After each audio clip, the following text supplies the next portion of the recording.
Madam सबसे पहले आपका नाम बताइए। आपने जो है 10वीं में 10वीं का एग्ज़ाम दिया था, 10वीं के एग्ज़ाम में आप पास हुए। पहली प्रतिक्रिया क्या देना चाहेंगे? हम्म, पास हुए थे, मुझे तो खुशी तो हुई, ऐसा कुछ नहीं। मगर थोड़ा ये भी क्यों आदमी नहीं तो इतना थोड़ा लगता है। और अच्छा लगा मुझे। मैं भी पास हुई, पोता भी पास हुआ, खुशी की बात है। अ, कई बार ऐसा देखा गया है कि जो 10वीं के बच्चे हैं, उनके साथ जब एग्ज़ाम देने जाते हैं, बच्चे साथ में हैं, उम्र को लेकर काफ़ी बयानबाज़ी होती है बाहर। लोग कहते हैं उम्र हो गई है, अब पढ़ नहीं सकते। इसका एक जीता जागता जो है उदाहरण हम देख रहे हैं। उम्र है, 10वीं का एग्ज़ाम क्लियर किया है। सफ़र कैसा रहा? पोते के साथ कैसा सफ़र रहा है? कैसी पढ़ाई हुई घर की? हाँ, पोता मेरे तो दूसरे स्कूल में था, क्या वो इंग्लिश मीडियम में, और मैं तो मराठी मीडियम पार्ले में थी। मगर कभी मैं स्कूल में जाती थी वगैरह ना, मुझे परीक्षा देने गई ना अभी, तो सब क्या सब अच्छे, ऐसे कुछ भी नहीं है कि इतनी उम्र में पढ़ते हैं ये वो। मगर उनको बहुत खुशी हुई कि मैं इतना उम्र होके भी मैं परीक्षा देने को आई, तो मुझे सबने हेल्प किया। मैं पार्ला में परीक्षा देने जाती थी, पार्ला कॉलेज के इधर, तो वो लोग भी अच्छे थे। उन्होंने कभी ऐसा दूसरा तीसरा माले पे ऐसा अलग अलग परीक्षा के टाइम, आज आज इधर पेपर हुआ, कल दूसरे माले पे, तीसरे माले, ऐसे कभी उन्होंने नहीं किया। इधर एक पहले माले पे तल मजले में बिठाया उन्होंने, मुझे एक ऐसा इधर रूम दिया, उधर ही उन्होंने नंबर विंबर लिखा था, इधर का नंबर उधर और उधर का नंबर नीचे, ऊपर हमको चढ़ने को नहीं दिया उन्होंने। मुझे इतने रिस्पेक्ट करते थे कि इतना माला नहीं चढ़ेंगे बाबा, दम लगता है ये। और उधर के प्रिंसिपल भी अच्छे थे। और ये जो ये थे ना अपने को जो कमांडर वगैरह भी उधर थे मुझे अपना, तो वो भी अच्छे थे। उनको बहुत खुशी होती थी सफ़र कि के मुझे। सफ़र के बारे में बताइए, कैसा रहा सफ़र? पढ़ाई जो है साथ में करते थे। आप शुरुआत आपने की थी पोते को पढ़ाने से।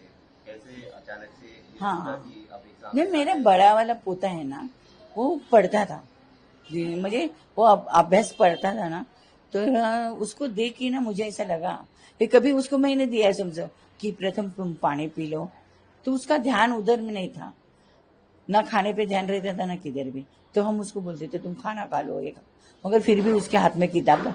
वो इतनी अच्छी बारकाई से किताब पढ़ता था ना, तो जो फोटो रहता है किताब का जो कुछ भी चित्र होता है उसके नीचे भी वो पढ़ता था ऐसा। तो उसे उससे उससे देख के मुझे ऐसा लगा कि अपन भी पढ़ना चाहिए, क्योंकि मुझे मैं तो पढ़ी थी ना क्या, मगर शादी हुई, फिर बच्चे, फिर संसार, ये वो सब इसकी वजह से रह गया क्या। अ, ज़िम्मेदारियाँ जो है बखूबी निभाई है आपने। हाँ, ज़िंदगी में हमने देखा, अब एक नई उपलब्धि भी हासिल की है। कितना कठिन रहा है कि घर की ज़िम्मेदारियाँ, बहुत कठिन। पढ़ाई, बच्चों को पढ़ाना, उसके बाद खुद भी पढ़ना, कैसा रहा? अगर नहीं आप मगर अभी, सफ़र के 2 बातें शेयर करें। अच्छा मैं पहले तो मेरी तो शादी हो गई, तो मेरा आदमी नौकरी पे थे, तो कुछ ऐसा मुझे तकलीफ नहीं, मेरे बच्चे गाली खाली, मैं घर में ही थी ना, हाउस वाइफ थी। मैं तो कहाँ नहीं जाती थी। बच्चे को संभालना, बच्चे को पढ़ाई करना, उनको स्कूल लेके जाना, लेके आना, यही मेरा काम था। और घर का सब देखने का, अब कपड़ा लत्ता बर्तन बर्तन पूरा मैं अपना घर का ही करती थी। 10वीं की एग्ज़ाम तो खैर पास किया है आपने। अब 10वीं के आगे का क्या सोचा है? कैसी नहीं ऐसा तो उपलब्धि? आगे तो मैंने सोचा नहीं है, क्योंकि याद नहीं रहता है, पढ़ना भी तो होता, मगर याद तो रहना चाहिए। बड़ी मुश्किल से ब्लैंक हो जाते पेपर में देते जाते जाते, फिर और फिर पेपर में गई ना, तो आजू बाजू के बच्चे भी वो तो 10वीं में रहते हैं, उनका तो अच्छा पढ़ाई रहता है और उनका माइंड भी साफ रहता है। मगर कुछ बोला ना उनको, अरे इसका ऐसा, मुझे ऐसा धीरे से भी ऐसा ऐसा अपन करते जरा थोड़ा, तो फिर वो कुछ नहीं बोलते, गलत बताते हैं। अ, जो आज की युवा पीढ़ी है, हमने देखा है कि किसी चीज़ से परेशान है तो गलत रास्ते पर चले जाते हैं। एग्ज़ाम में क्लियर नहीं हो रहे हैं या परीक्षा में अगर ध्यान नहीं लग रहा है, मन अभी नहीं के लग रहा बच्चे है। तो इतने ना स्मार्ट है एकदम, बच्चे अभी के बहुत स्मार्ट है। और क्या बोलते, कंपटीशन का जमाना है, बहुत अच्छे है, ऐसे तो कुछ मुझे देखा नहीं अभी तक। मगर माँ बाप ने बच्चों के ऊपर ध्यान रहना चाहिए, ये तो बराबर है एकदम। बच्चे कहाँ जाते हैं क्या करते हैं, मोबाइल क्या देखते हैं, मोबाइल से पहले ये सब देखना चाहिए माँ बाप ने। क्या संदेशा देना चाहेंगे युवा पीढ़ी को? बस अच्छे से रहो, खुशी से रहो, बस अच्छे पढ़ो बिढ़ो और फूलो फलो बस। एक चीज़ और रह गई, पढ़ाई आपने की थी, आपके जो आपने बताया कि पोता भी पढ़ाई कर रहा था, 16 घंटा 18 घंटे की पढ़ाई, क्योंकि अभी सिंस वो इंजीनियरिंग में है। आपकी पढ़ाई कैसे हुई करती थी, घर काम के साथ मुझे साथ स्कूल पढ़ाई? के मेरे स्कूल के मैं जनता नाईट हाई स्कूल में पढ़ी हूँ विले पार्ले ईस्ट। तर उधर के सर है ना बहुत अच्छे थे, ठाकरे सर, सुमित सर, मांगले सर, अम, और देवरुखकर सर, और गणित के वो कोणते सर ग बापी ते गणिताचे? हा हा वीरेंद्र सर आणि ते मासूमचे ते सर होते ना गणिताचे, काय ग बापी ते आता आपल्याला सकाळी फोन केला होता ना, हाँ कराटे सर है ना, वो बहुत गणित बिणित भी बहुत अच्छे सिखाते। ये सब सर है ना बहुत अच्छे सिखाते, और उन्होंने ना संडे के दिन भी वो क्लास लेते थे हमारा, संडे के दिन भी वो क्लास लेते थे, और देर होती थी ना वो हमको नाश्ता पानी भी देते थे, समोसा बोलो कुछ भी बोलो, कुछ भी दे रहे थे खाने के लिए।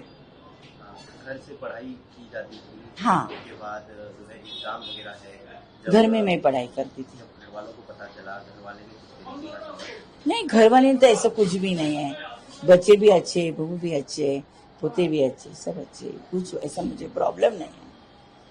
और मैं पढ़ाई करती थी, मेरे बच्चे पूछते कि कहाँ पे तो जाते हैं मम्मी, ऐसा तो कुछ नहीं है बाबा, पढ़ाई जाती है तो वो अरे बहू मुझे आई थी ना स्कूल में, मैं बोली मुझे जाना है, तो फिर वो आई थी स्कूल में एडमिशन ले, एडमिशन बड़ी बहू ने लिया था ना, मैं और वो गए थे हम। बहू का साथ है, पूरे घर वालों का साथ है, हाँ कितना महत्वपूर्ण मानते हैं ऐसे परिवार जो है कि अगर सास कुछ चीज़ कर रही है, बहू मोटिवेट कर रही है, कितना इम्पोर्टेंट मानते हैं इन सारी चीज़ों को आजकल के समाज में? अभी प्रत्येक का अलग अलग ये रहते हैं, मेरे घर में तो सब अच्छा, ऐसा तो कोई बात नहीं है, बहू भी मेरी बहुत अच्छी है क्या, और मेरे दोनों भी बहू अच्छे हैं, और वो मुझे बहुत हेल्प पण करते हैं, मेरी तबीयत भी कुछ खराब होती है ना तो बहुत चिंता में रहते हैं वो लोग, मेरी बहुत काळजी भी करते हैं, मेरा ऑपरेशन हुआ तो रात में उधर रुकते ये हॉस्पिटल, मेरे बच्चे लोग भी अच्छे हैं, ऐसा कोई भी बात नहीं, पोते भी मेरे अच्छे हैं, सुनते भी हैं, ऐसा कुछ नहीं, ऐसा तो बहू भी मेरा सुनती है बिनते, झगड़ा भी होते हैं, ऐसा कुछ नहीं है, झगड़ा होते हैं तो फिर तुरंत सुलह भी हो जाती है, होता है सबके घर में होता है, ऐसा कुछ नहीं, मगर सब अच्छा है, ऐसा कोई भी बात नहीं।